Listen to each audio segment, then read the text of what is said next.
Hello दोस्तों, आप सभी का स्वागत है हमारे YouTube channel the CBSE garden में। आज हम लोग देख रहे हैं एनसीईआरटी का एक्सरसाइज 14.1 प्रोबेबिलिटी, जिसका ये क्वेश्चन नंबर 1 है। क्या है question number 1? Complete the following statement. इस सारे स्टेटमेंट को कंप्लीट करना है। तो पहले क्वेश्चन नंबर 1 देखते हैं। Probability of an event E plus probability of an event not E equal to. तो हम जानते हैं कि किसी चीज के होने की प्रोबेबिलिटी और ना होने की प्रोबेबिलिटी का जो सम होता है वो कितना होता है? 1। तो probability of an event E plus not E is equal to 1। चलो नेक्स्ट क्वेश्चन देखते हैं। The probability of an event that can not happen is. अगर कोई चीज नहीं होने वाला है तो उसकी क्या प्रोबेबिलिटी होगी? Probability of an event that can not happen is, तो जो नहीं होने वाला उसकी क्या प्रोबेबिलिटी होगी? 0। Such an event is called, और ऐसे इवेंट को हम क्या बोलेंगे? Impossible event. नेक्स्ट देखते, the probability of an event that is certain to happen. उसकी प्रोबेबिलिटी क्या होगी? जो एकदम सर्टेन है कि होगा ही होगा। तो क्या होती है सर्टेन की probability? 1। Such an event is called, और ऐसे इवेंट को क्या कहते हैं? सर्टेन इवेंट भी बोलते हैं और श्योर इवेंट भी बोलते हैं। तो चलो सर्टेन इवेंट बोलते हैं और क्या बोलते हैं? Sure event. नेक्स्ट देखते हैं, the sum of the probabilities of all the elementary event of an experiment. किसी एक्सपेरिमेंट के जितने भी एलिमेंट्री इवेंट्स है उसके प्रोबेबिलिटीज का सम क्या होगा? तो पहले एलिमेंट्री इवेंट कहते किसको है? जिसके केवल एक आउटकम्स हो। जैसे एक डाई है, उसको रोल करेंगे तो उसमें 1 आने की क्या प्रोबेबिलिटी है? 1/6। वैसे ही 2 आने की क्या प्रोबेबिलिटी है? 1/6। तो इन सब का सम क्या होगा? तो क्या हो जाएगा? The sum of probability of an all elementary events of an experiment is, जैसे मान लो किसी डाई में देखे तो 1/6 प्लस 1/6 एक के आने की क्या प्रोबेबिलिटी है? जैसे 1 आने की क्या प्रोबेबिलिटी है, 2 आने की क्या प्रोबेबिलिटी है, सबके अलग अलग आने की क्या प्रोबेबिलिटी है, इसका सम क्या होगा? तो 1 आने की क्या प्रोबेबिलिटी? 1/6। 2 आने की क्या प्रोबेबिलिटी? 1/6। ऐसे ही 3, 4, 5, 6 सबके आने की प्रोबेबिलिटी क्या है? इन सब का सम कितना होगा? तो 1/6 ऐसे करेंगे तो क्या आ जाएगा? 6/6 यानी 1। तो किसी भी एलिमेंट्री इवेंट्स का देख ले, हेड टेल में भी देख ले, हेड का क्या होगा आने की प्रोबेबिलिटी? 1/2, और टेल का क्या होगा? 1/2। तो दोनों का सम क्या होगा? 1। तो the sum of the probabilities of all elementary event of an experiment is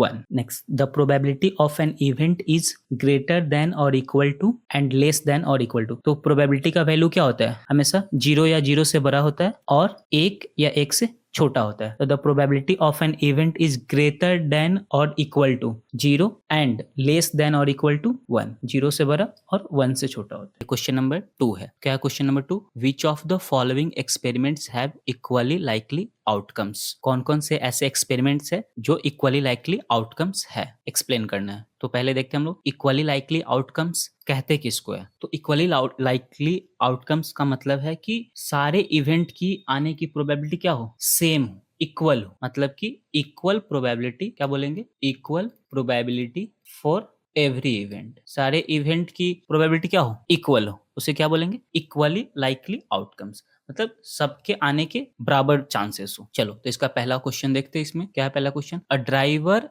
attempts to start a car. The car start or does not start. बोल रहा है कि एक ड्राइवर कार को स्टार्ट करता है तो वह कार स्टार्ट होगा या नहीं होगा। क्या ये इक्वली लाइकली आउटकम्स है? तो पहले देखेंगे क्या इन दोनों की प्रोबेबिलिटी सेम है, प्रोबेबिलिटी इक्वल है। अगर प्रोबेबिलिटी इक्वल होगा स्टार्ट होने और ना होने का तो हम बोलेंगे कि ये इक्वली लाइकली आउटकम्स है। तो देखो हम मोस्ट ऑफ द केसेस में क्या देखते हैं कि कार जो है स्टार्ट हो जाता है। कोई भी ड्राइवर जब कार में बैठता है, कार स्टार्ट करता है, तो हम देखते हैं ज्यादातर कार स्टार्ट हो जाता। तो इक्वल चांसेस नहीं है, बहुत कम ऐसे टाइम है जब कार नहीं स्टार्ट होता है, और वो बहुत सारे फैक्टर्स पे भी डिपेंड करते हैं कि कार स्टार्ट होगा या नहीं होगा। मान लो कार में पहले से फ्यूल है ही नहीं तो ऑब्वियसली कार स्टार्ट नहीं होगा, या फिर बहुत पुरानी कार है तो भी स्टार्ट नहीं होगा। तो इसमें बहुत सारे फैक्टर्स पे ये डिपेंड करता है। तो हम बोलेंगे कि ये इक्वली लाइकली आउटकम्स नहीं है। क्यों नहीं है? क्योंकि यहाँ पे हम देख रहे हैं कि ये बहुत सारे फैक्टर्स पे डिपेंड कर रहा है। फ्यूल पे, ड्राइवर के स्किल पे, गाड़ी किस कंडीशन में है, बहुत सारे फैक्टर्स पे डिपेंड कर रहा है। तो हम बोलेंगे ये इक्वली लाइकली आउटकम्स नहीं है, क्योंकि इक्वल प्रोबेबिलिटी ही नहीं है आने की, स्टार्ट होने और ना होने की। तो हम लिखेंगे it is not an equally likely outcomes. Equally likely outcomes नहीं है। क्यों नहीं है? एज इट डिपेंड्स ऑन क्या? मेनी फैक्टर या various factors like fuel, skill, गाड़ी का कंडीशन, तो एटसेट्रा लिख देंगे। चलो क्वेश्चन नंबर 2 देखते। A player attempts to shoot a basketball, she or he shoots or misses the shot. बोला है कि एक प्लेयर है वो बास्केटबॉल को शूट कर रहा है, तो वो शूट कर पाएगा या मिस कर देगा, इस बात की क्या प्रोबेबिलिटी है? क्या ये इक्वली लाइकली आउटकम्स है? तो पहले हम देखेंगे क्या इसकी प्रोबेबिलिटी क्या है, क्या इसकी प्रोबेबिलिटी सेम है मिस करने की और शूट करने की। अगर प्रोबेबिलिटी इक्वल होंगे तो हम कहेंगे कि इक्वली लाइकली आउटकम्स है। तो ये भी यहाँ पे भी क्या है कि ये भी इक्वली लाइकली आउटकम्स नहीं है। क्यों?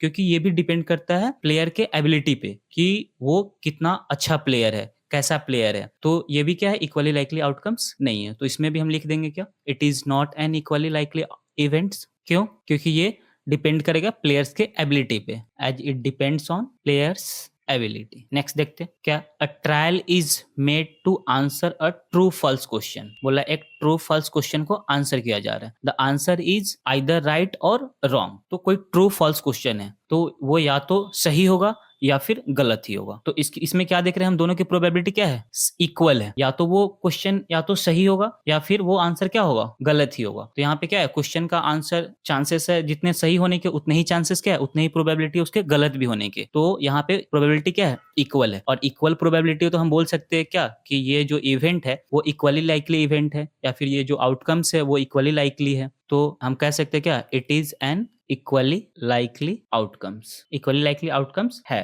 क्यों? As it known that the solution is either right or wrong. जो सॉल्यूशन होगा क्या होगा, या तो सही होगा या फिर गलत होगा। तो दोनों की प्रोबेबिलिटी क्या है, इक्वल है। तो हम कहेंगे ये इक्वली लाइकली आउटकम्स है। नेक्स्ट देखते हैं क्या है, a baby is born, it is a boy or a girl. बोला है कि एक बेबी अगर जन्म होता है तो उसकी वो बॉय होगा या गर्ल होगा। क्या ये इक्वली लाइकली आउटकम्स है? तो प्रोबेबिलिटी देखेंगे कि क्या है, तो इन दोनों की प्रोबेबिलिटी क्या है, इक्वल है। कैसे? कोई भी बेबी हो रहा है तो वो या तो गर्ल होगा या फिर बॉय होगा। तो दोनों की प्रोबेबिलिटी क्या है, इक्वल है, बराबर प्रोबेबिलिटी है। तो हम कह सकते हैं ये इवेंट क्या है, इक्वली लाइकली इवेंट्स है या फिर इक्वली लाइकली आउटकम्स है। तो बोल सकते हैं it is an equally likely outcomes. ये क्या है, इक्वली लाइकली आउटकम्स है। क्यों है? As it is known that the born baby can either be boy or a girl. ये इक्वली लाइकली आउटकम्स होगा। क्यों? क्योंकि जो बेबी आएगा वो या तो बॉय होगा या फिर गर्ल होगा। तो इन दोनों की प्रोबेबिलिटी क्या है, इक्वल है। तो हम कह सकते हैं ये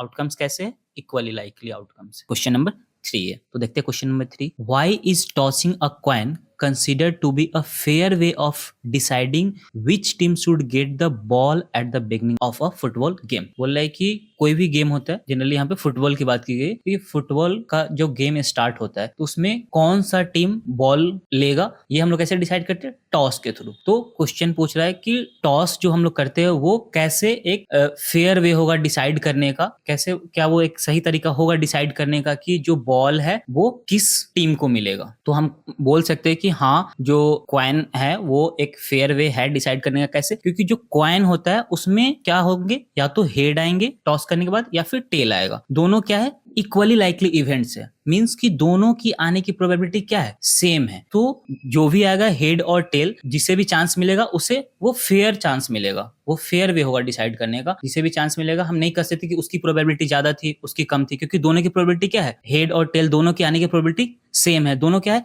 इक्वली लाइकली इवेंट्स है। तो चलो इसी को लिख देंगे, when we toss a coin, क्या लिखेंगे, when we toss a coin there are two possible outcomes. क्या क्या होंगे टू पॉसिबल आउटकम्स, हेड होगा और क्या होगा, टेल होगा। दो ही पॉसिबल आउटकम्स है, या तो हेड होगा या फिर टेल होगा। और दोनों क्या है, हेड और टेल दोनों क्या है, इक्वली लाइकली इवेंट्स है, which are equally likely events. दोनों क्या है, इक्वली लाइकली इवेंट्स है। इक्वली लाइकली इवेंट्स से मतलब क्या, कि दोनों की आने की प्रोबेबिलिटी क्या है, इक्वल है। तो हम कह सकते हैं क्या, सो हम क्या बोल सकते हैं कि दोनों के पास क्या है, इक्वल चांसेस है बॉल को प्राप्त करने का। तो हम बोल सकते हैं so both team have equal chances to get the ball. Question number 4 है। क्या है question, which of the following can not be the probability of an event. बोला है कि इनमें से कौन सा इवेंट का प्रोबेबिलिटी नहीं होगा। तो किसी भी इवेंट का प्रोबेबिलिटी क्या होता है, हम जानते हैं कि किसी भी इवेंट का जो प्रोबेबिलिटी होता है वो हमेशा 0 या 0 से बड़ा होता है और 1 या 1 से छोटा होता है। तो चलो हम देखते हैं कि इन दोनों के बीच में कौन आता है। तो 2/3, क्या 2/3 इसके बीच में आ जाएगा, क्योंकि 2/3 1 से छोटा होता है। 15% का क्या मतलब हुआ, 15% का मतलब हो गया 15/100, यानी कि 3/20। 3/20 1 से बड़ा है कि छोटा है, करके क्रॉस मल्टीप्लिकेशन करके देख लेंगे। तो देखेंगे क्या होगा, 1 × 20 20 और इधर 3, तो कौन सा बड़ा हो गया, ये बड़ा हुआ, तो ये भी क्या है 1 से छोटा है और 0 से बड़ा है, तो ये भी हो जाएगा 0.7। 0.7 क्या है 0 से बड़ा है और 1 से छोटा है। तो ये तीनों इवेंट्स, ये तीनों तो हो सकता है किसी भी इवेंट का प्रोबेबिलिटी, क्योंकि ये तीनों 0 से बड़ा है और 1 से छोटा है। पर -1.5 इसको देखें तो माइनस में है, यानी ये 0 से छोटा है। तो क्या 0 से छोटा किसी भी इवेंट का प्रोबेबिलिटी हो सकता है? नहीं हो सकता है, क्योंकि किसी भी इवेंट का प्रोबेबिलिटी 0 और 1 के बीच में होता है, तो 0 से छोटा नहीं होगा। तो क्या पूछा था क्वेश्चन में, विच of the following can not be the probability of an event, इसमें से कौन सा इवेंट का प्रोबेबिलिटी नहीं हो सकता है? तो हमारा हो गया आंसर बी। बी जो है वो किसी भी इवेंट का प्रोबेबिलिटी नहीं हो सकता है। तो देखते हैं question number 5। If probability of an event equal to 0.05, what is the probability of not A? तो as we know, probability of an event plus probability of not an event equal to 1. Probability of not event equal to क्या होगा 1 minus probability of event. 1 minus probability of event कितना दिया हुआ है 0.05। तो probability of not event क्या हो जाएगा 1 माइनस 0.05, तो 0.95। Probability of not an event equal to 0.95।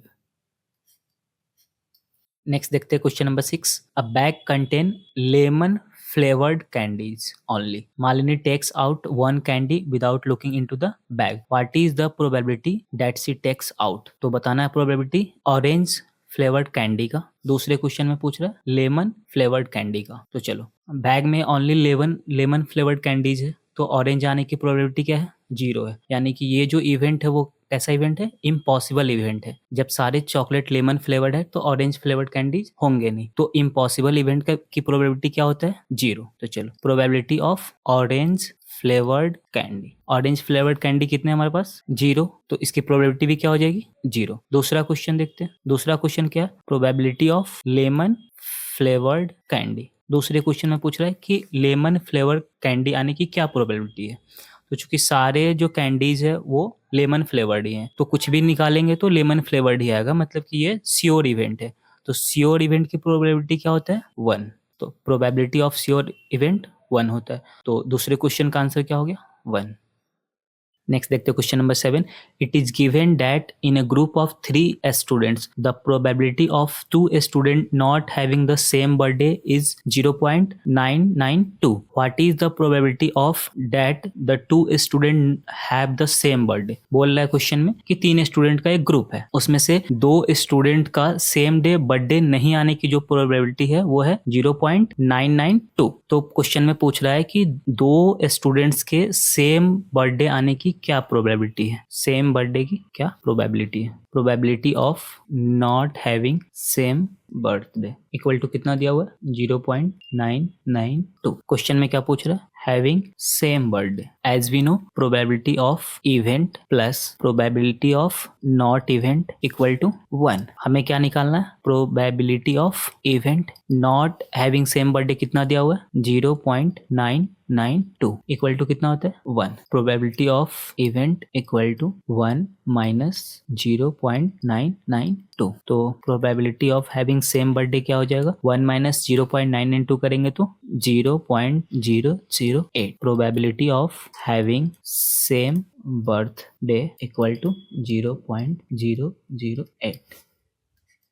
Next देखते हैं question number 8। A bag contain 3 red balls and 5 black balls. A ball is drawn at random from the bag. What is the probability that the ball drawn is 1 red 2 not red. बोल रहा है कि कोई एक bag है जिसमें 3 red balls है and 5 black balls है। रेड बॉल्स कितने हैं, रेड बॉल्स कितने हैं 3, ब्लैक बॉल्स कितने हैं 5। टोटल नंबर ऑफ बॉल्स कितने हैं 3 + 5 8। तो क्या बोला क्वेश्चन में, अ ball is drawn at random from the bag. तो प्रोबेबिलिटी बताना है कि रेड बॉल का रेड होने की क्या प्रोबेबिलिटी है और दूसरा रेड नहीं होने की क्या प्रोबेबिलिटी है। तो चलो पहला क्वेश्चन देखते हैं। Probability of red ball, red होने की क्या प्रोबेबिलिटी है। तो रेड बॉल्स कितने हैं, number of red balls by total number of ball. तो रेड बॉल्स कितने थे 3, टोटल नंबर ऑफ बॉल्स कितने 8। तो प्रोबेबिलिटी ऑफ रेड बॉल्स कितने आ गए 3/8। दूसरा question, probability of not red. हम लोग जानते हैं probability of event not event का सम कितना होता है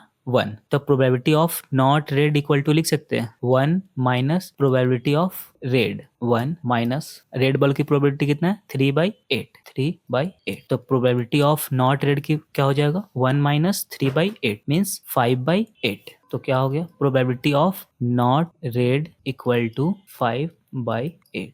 तो नेक्स्ट देखते हैं question number 9। A box contain 5 red marbles, 8 white marbles and 4 green marbles. One marble is taken out of the box at random. What is the probability that the marble taken out will be red, white, not green? इस question में बोल रहे हैं कि एक box है, उसमें 5 red marbles है, 8 व्हाइट मार्बल्स है एंड 4 ग्रीन मार्बल्स है। तो लिख लेंगे पहले, रेड मार्बल्स कितने हैं 5, व्हाइट मार्बल्स कितने हैं 8 एंड ग्रीन मार्बल्स कितने हैं 4। तो टोटल नंबर ऑफ मार्बल्स कितने हो गए 5 + 8 + 4 17। टोटल नंबर ऑफ मार्बल्स कितने 17। एक मार्बल को बॉक्स से निकाला गया तो पूछ रहा है कि पहले क्वेश्चन में रेड आने की क्या प्रोबेबिलिटी है, दूसरे में पूछ रहा है व्हाइट आने की क्या प्रोबेबिलिटी है और तीसरे में ग्रीन नहीं आने की क्या प्रोबेबिलिटी है। तो चलो पहला क्वेश्चन देखते हैं 9 का 1। क्या बोल रहा है 1 में प्रोबेबिलिटी ऑफ रेड मार्बल्स। चलो तो क्या होता है number of red marbles, number of red marbles by total number of marbles. तो रेड मार्बल्स कितने हैं 5, टोटल मार्बल्स 17, तो कितना हो जाएगा 5/17। सेकेंड क्वेश्चन देखते हैं। सेकेंड क्वेश्चन में पूछ रहा है प्रोबेबिलिटी ऑफ व्हाइट मार्बल्स। क्या हो जाएगा number of white marbles by total number of marbles. तो नंबर ऑफ व्हाइट मार्बल्स कितने हैं 8 और टोटल नंबर ऑफ मार्बल्स 17, तो व्हाइट मार्बल्स की प्रोबेबिलिटी कितनी है 8/17। थर्ड क्वेश्चन देखते हैं। थर्ड क्वेश्चन क्या है प्रोबेबिलिटी ऑफ नॉट ग्रीन। इसको दो तरीके से बना सकते हैं, पहला कि ग्रीन की प्रोबेबिलिटी निकाल के 1 में से माइनस कर लेंगे, या फिर कितने बॉल ग्रीन नहीं है, तो सेकेंड मेथड से बनाएंगे number of marbles not green by total number of marbles. तो नॉट ग्रीन जो ग्रीन ना हो, ये 5 रेड मार्बल्स है, ये ग्रीन तो नहीं है, तो 5 व्हाइट मार्बल्स है, ये भी ग्रीन नहीं है, तो 5 + 8, 5 + 8 by total number of marbles 17, 5 + 8 13/17।